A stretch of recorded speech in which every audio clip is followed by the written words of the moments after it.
संबंध। अब 7वें श्लोक में भगवान कर्मयोगी के लक्षणों का वर्णन करते हैं। योगयुक्तो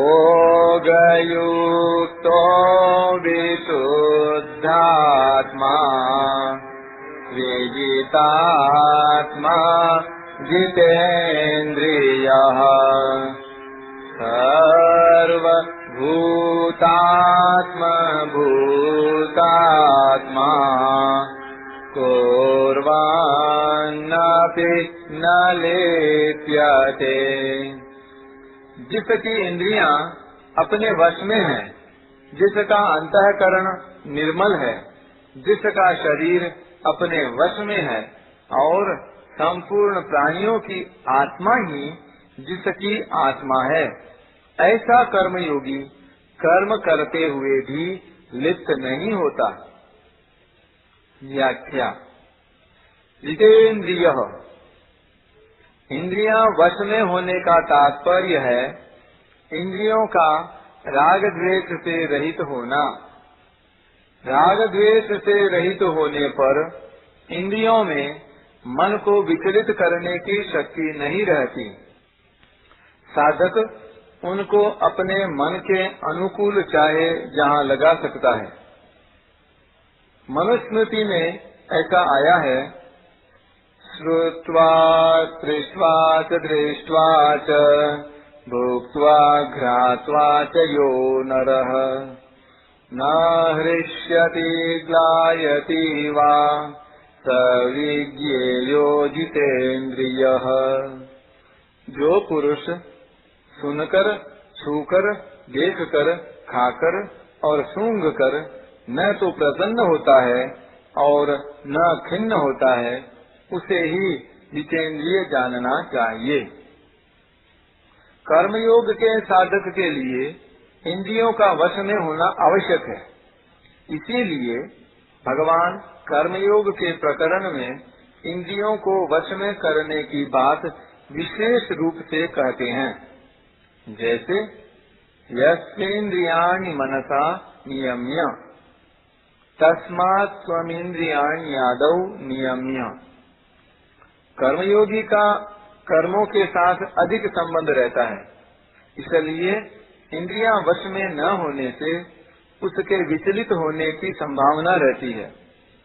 कर्मयोग के साधन में दूसरों के हित के लिए सेवा रूप से कर्तव्य कर्म करना आवश्यक है, जिसके लिए इंद्रियों का वश में होना बहुत जरूरी है।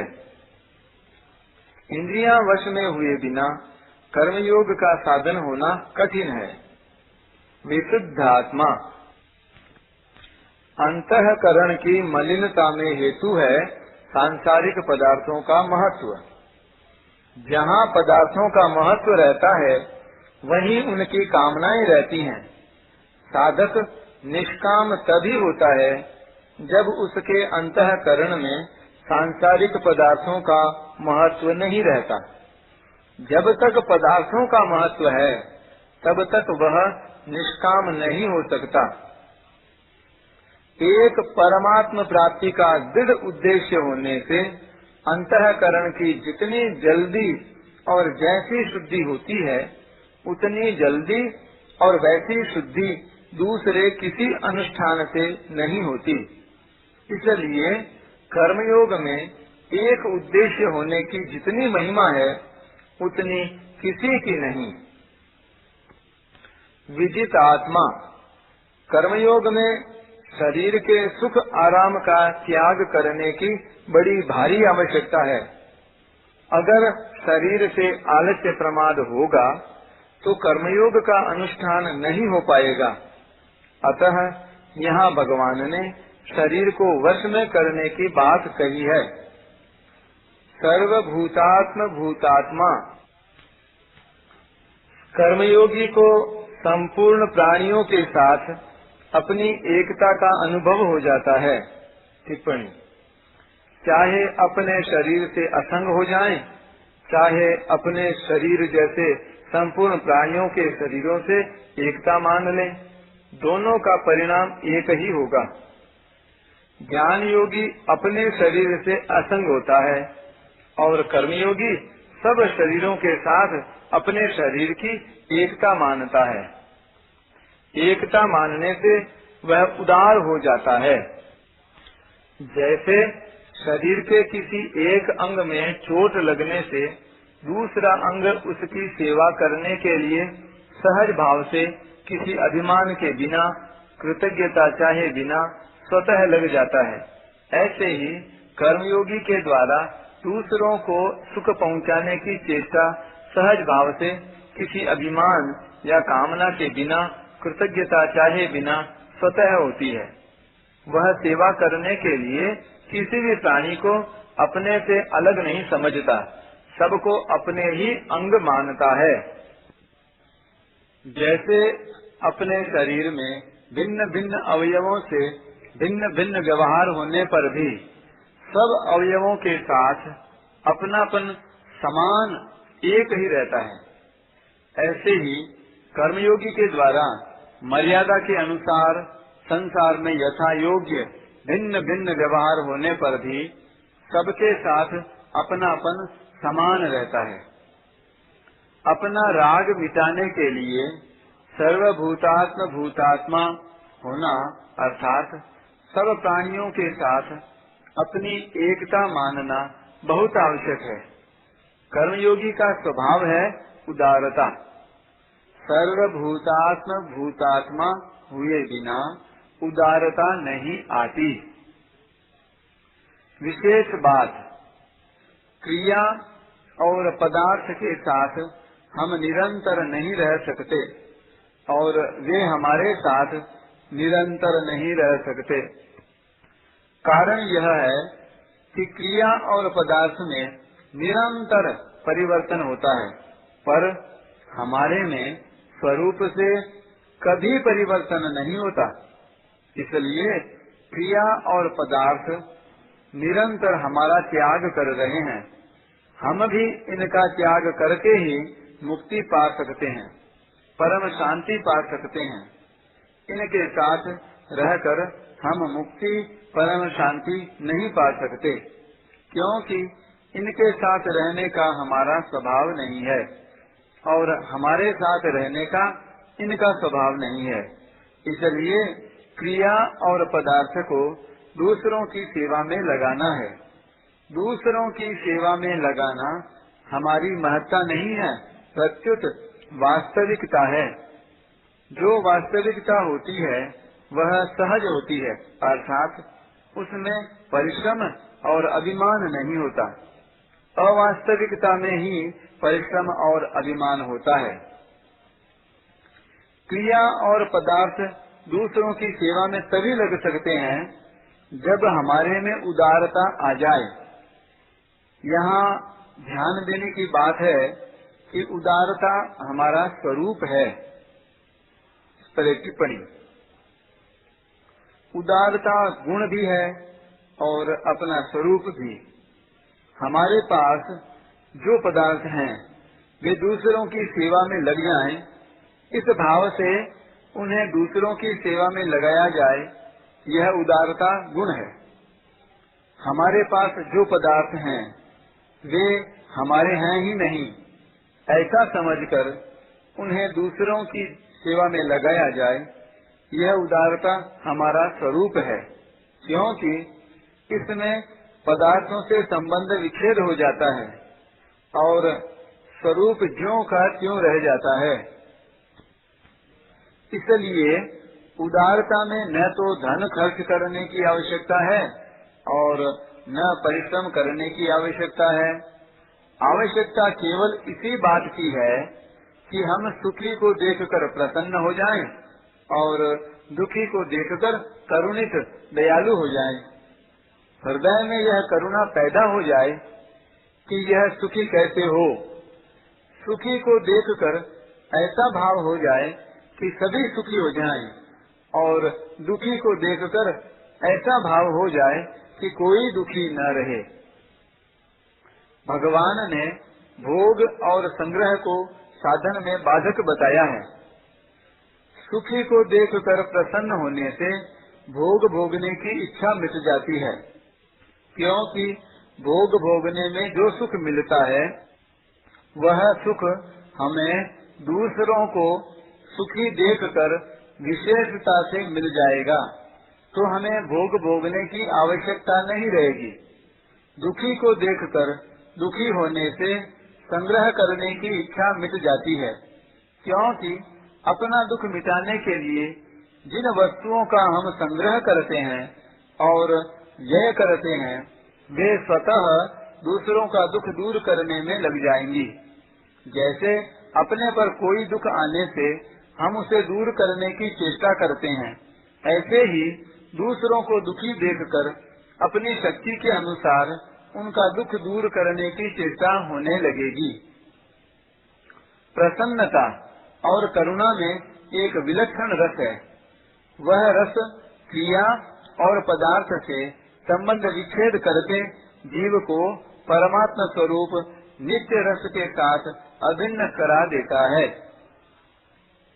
योग युक्त जितेंद्रिय, विशुद्धात्मा, विजितात्मा और सर्वभूतात्म भूतात्मा, इन चार पूर्वोक्त लक्षणों से युक्त जो कर्मयोगी है उसे ही यहाँ योग युक्त कहा गया है। साधन में स्वाभाविक प्रवृत्ति न होने में कारण है उद्देश्य और रुचि में भिन्नता। जब तक अंतःकरण में संसार का महत्व है तब तक उद्देश्य और रुचि का संघर्ष प्रायः मिटता नहीं। उद्देश्य अविनाशी परमात्मा का होता है और रुचि प्रायः नाशवान संसार के प्राणी, पदार्थ, परिस्थिति आदि की होती है। उद्देश्य और रुचि अभिन्न हो जाने पर साधन स्वतः तेजी से होने लगता है। यहाँ योग युक्त पद ऐसे कर्मयोगी के लिए आया है जिसका उद्देश्य और रुचि अभिन्न हो गई है, अर्थात उद्देश्य और रुचि दोनों एक परमात्मा में ही हो गए हैं। उत्पन्न और नष्ट होने वाला फल किंचित मात्र भी न चाहे तभी कर्मयोग होता है। फल और उद्देश्य दोनों भिन्न भिन्न होते हैं। कर्मयोगी में फल की इच्छा तो नहीं होती पर उद्देश्य अवश्य होता है। कर्मयोगी का उद्देश्य वही होता है जो सबको मिल सकता है और सदा साथ रहता है।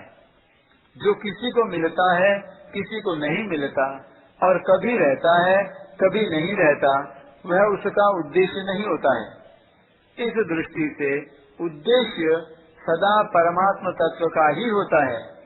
परमात्म तत्व किसी कर्म, अभ्यास आदि का फल नहीं है। फल उत्पन्न और नष्ट होने वाला होता है, पर परमात्मा नित्य रहते हैं। उत्पन्न और नष्ट होने वाली वस्तु को कर्मयोगी चाहता ही नहीं, क्योंकि उसकी चाहना ही परमात्मा प्राप्ति में बाधक है। एकमात्र परमात्मा का ही उद्देश्य होने से कर्मयोगी को योग युक्त कहा गया है। यहाँ जिसे योग युक्त कहा गया है उसे ही छठे अध्याय के चौथे श्लोक में योगारूढ़ कहा गया है। कुर्वन्नपि न लिप्यते, कर्मयोगी कर्म करते हुए भी कर्मों से नहीं बंधता। कर्मों के बंधन में हेतु हैं कर्मों के प्रति ममता, कर्मों के फल की इच्छा, कर्मजन्य सुख की इच्छा तथा उसका भोग और कर्तृत्वाभिमान। इस पर एक टिप्पणी। दूसरे अध्याय के 37वें श्लोक में कर्मयोग के स्वरूप का विवेचन करते हुए भगवान ने माँ कर्म फल हेतुर्भुः पदों से कर्मों के प्रति ममता, कर्मजन्य सुख की इच्छा तथा उसका भोग और कर्तृत्वाभिमान मिटाने के लिए कहा है, तथा माँ फलेषु कदाचन पदों से कर्मों के फल की इच्छा मिटाने के लिए कहा है। सारांश में कर्मों से कुछ न कुछ पाने की इच्छा ही बंधन में कारण है। किंचित मात्र भी पाने की इच्छा न होने के कारण कर्मयोगी कर्म करते हुए भी उनसे बंधता नहीं, अर्थात उसके कर्म अकर्म हो जाते हैं। सांख्य योगी तो गुणा गुणेषु वर्तन्ते, गुण ही गुणों में बरत रहे हैं, ऐसा मानकर कर्मों से नहीं बंधता। पर कर्मयोगी परहित के लिए कर्म करते हुए भी कर्मों से नहीं बंधता। केवल दूसरों के लिए कर्म किए जाने से उसके कर्म भी गुणा गुणेषु वर्तन्ते की तरह ही हो जाते हैं। यहाँ अपि पद में एक भाव यह भी है कि कर्मयोगी कर्म करते समय तो निर्लिप्त है ही, कर्म न करते समय भी वह निर्लिप्त है। उसका कर्म करने अथवा न करने से कोई प्रयोजन नहीं रहता, वह सदा ही निर्लिप्त रहता है। तात्पर्य है कि सांख्य योगी जड़ता का त्याग करके चिन्मयता के साथ अपनी एकता मानता है, और कर्मयोगी अपने कहलाने वाले शरीर, मन, इंद्रियां आदि की संसार के साथ एकता मानता है, अर्थात पदार्थ, शरीर, मन, इंद्रियां आदि को और उनकी क्रियाओं को अपनी नहीं मानता, किंतु उनको संसार की और संसार के लिए ही मानता है। कर्मयोगी जब पदार्थ, मन, बुद्धि आदि को और उनकी क्रियाओं को केवल संसार की ही मानता है, तो फिर उनके द्वारा किसी का हित हो गया, किसी को सुख पहुंचा, किसी का उपकार हो गया, तो वह मैंने किया, मेरे द्वारा ऐसा हुआ, ऐसा कैसे मान सकता है? नहीं मान सकता। इसलिए वह कर्म करता हुआ भी कर्ता नहीं होता, अर्थात कर्मों से लिप्त नहीं होता। परिशिष्ट भाव। शरीर, इंद्रियां और अंतःकरण से संबंध विच्छेद होने के कारण जब कर्मयोगी को संपूर्ण प्राणियों के साथ अपनी एकता का अनुभव हो जाता है, तब कर्म करते हुए भी उसमें कर्तापन नहीं रहता। कर्तापन न रहने से उसके द्वारा होने वाले कर्म बंधन कारक नहीं होते।